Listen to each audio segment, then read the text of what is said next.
This time we ask, what's the worst bike you've ever owned?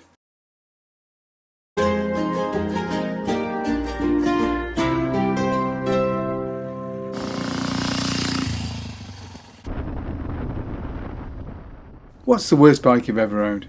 It's a much more complicated question than you might think.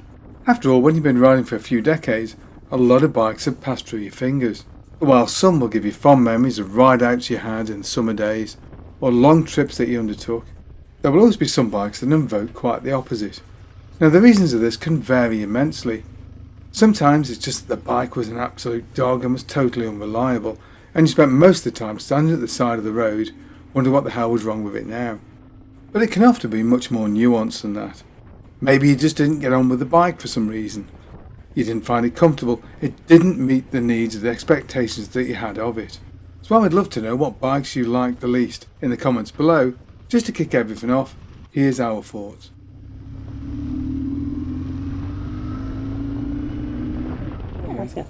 Okay, so Tom, what's the worst bike you've ever owned? I'd probably have to say my BMW R850. Really? Why? Many things. I'd probably first off, I'd probably say the engine. It's not a V-twin. I think like boxer engines are very much overhyped. After riding it, they lack a lot of character. And especially with that one being a 4-valve head, it needed a lot of revs to pick on, but then it didn't rev very high. So it was just a horrible mix. You had to rev it above 4,500 for the power to come in, but it red line was like at 8,000. So before you know it, overtaking something, you hit the red line. And it's just, yeah, a very odd choice to make an engine that doesn't rev very high, a 4-valve head. Also, being an 850 you think it'd be quite torquey 2-up, but it's probably one of the worst bikes 2-up in terms of how much it lost I think I've owned. I think 1-up it was very enjoyable. Like I enjoyed my time on it 1-up. It handled fine and everything. But 2-up, when I had the misses on the back, it just, the bike just seemed very sluggish. And as I say, the problem with the engine really became apparent. Which is weird with an 850. You think it'd be torquey, but I guess it's just, I don't know. BMW, that's another thing I think BMW are over-exaggerated for, is that build quality.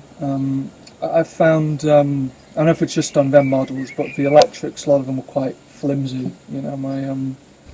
Which it's not really good enough for a bike from 2000, so quite flimsy electrics. And also, like in classic German fashion, everything was quite difficult to get to and service. So when we were in France, we found the chain tensioner, as it was oil driven with the spring system, that it decided to leak oil everywhere from the holiday.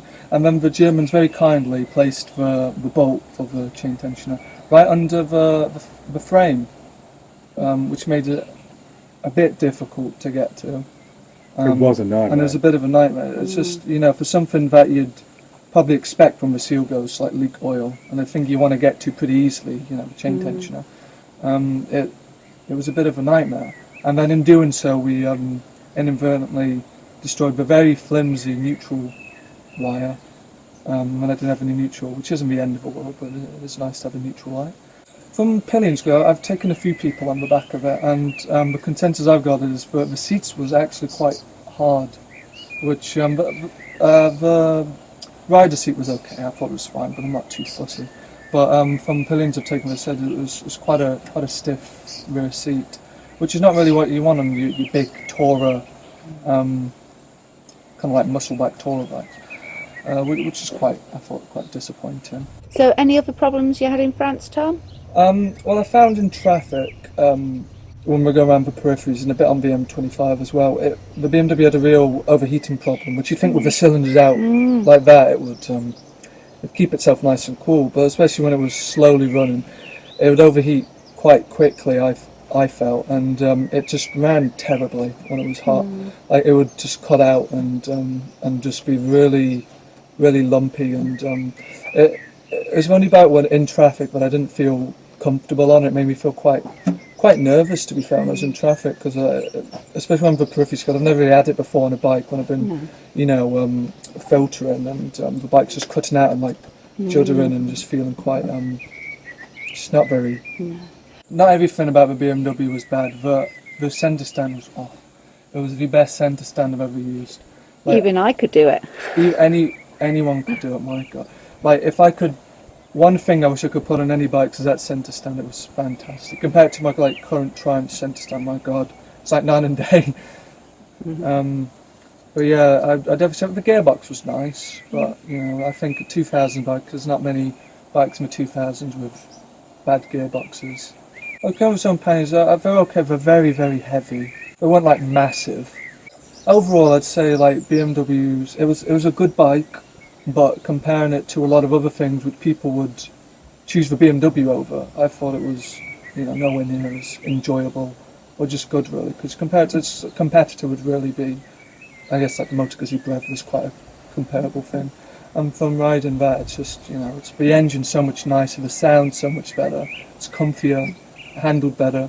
You know, everyone like loves BMWs. You have people like lifelong BMW owners, and I was expecting like for a Boxer engine to feel quite, you know, nice, like comparable to a SUV twin, but it really wasn't. It lacked character, lacked torque, and I think people who love BMW should really consider trying a Guzzi, in my opinion. So, what would be your honourable mention then for a pain in the back? I'd say an honourable mention for the worst bike I've ever owned would probably be my SV650. Although SVs are, I think, a very good bike. Very good, like, you know, you just passed your A2 test, you get a bike, which it was for me. But the one we got, it was, I think, it wasn't really the bike's fault. I think it was just hadn't really been looked after terribly well, because the gearbox was a bit crunchy, and it was the most reliable thing. But I think the electrics are probably, looking in forums and speaking to my dad is quite a common thing with them. Like, all the electrics are a bit cheap, but you know, if you're expecting to get like quite a cheap bike, you know, don't be surprised when some of the electrics are quite cheap. Right. So Dave, what's the worst bike you've ever owned?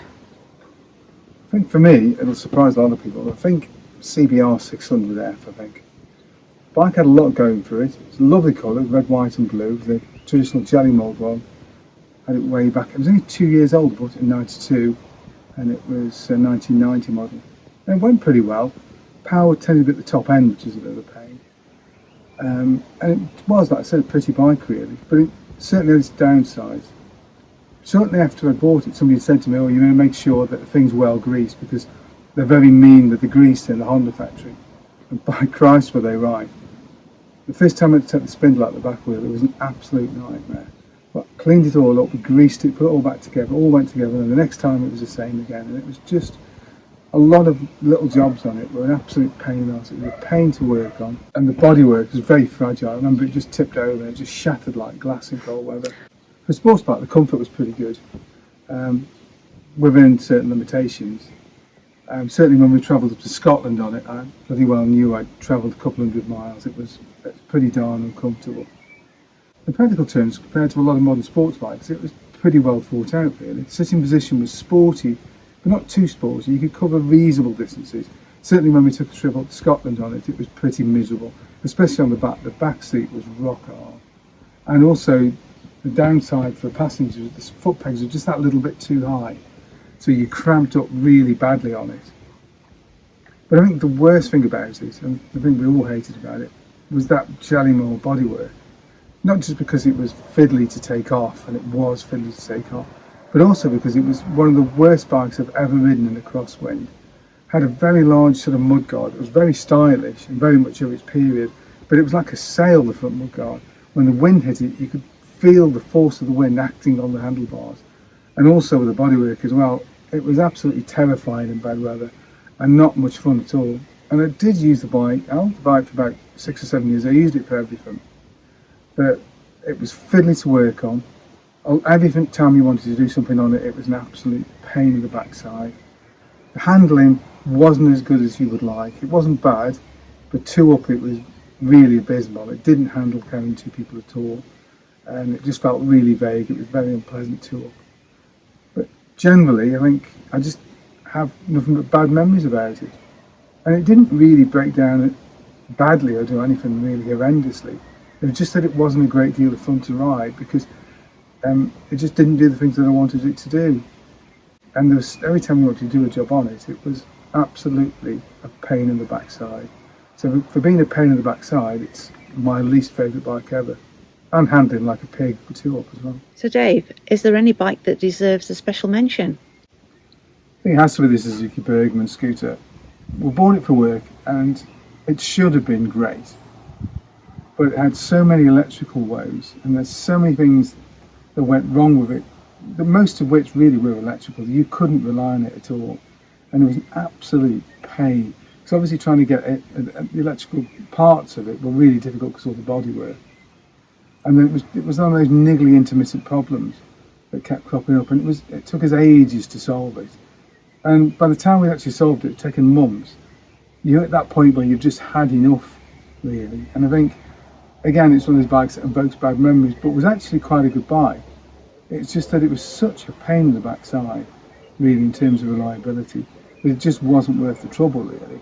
And it should have been great, but it just wasn't. So that would be my special mention, really. So Deb, what is the worst bike you've ever had? I think it has to be my GSXR 400.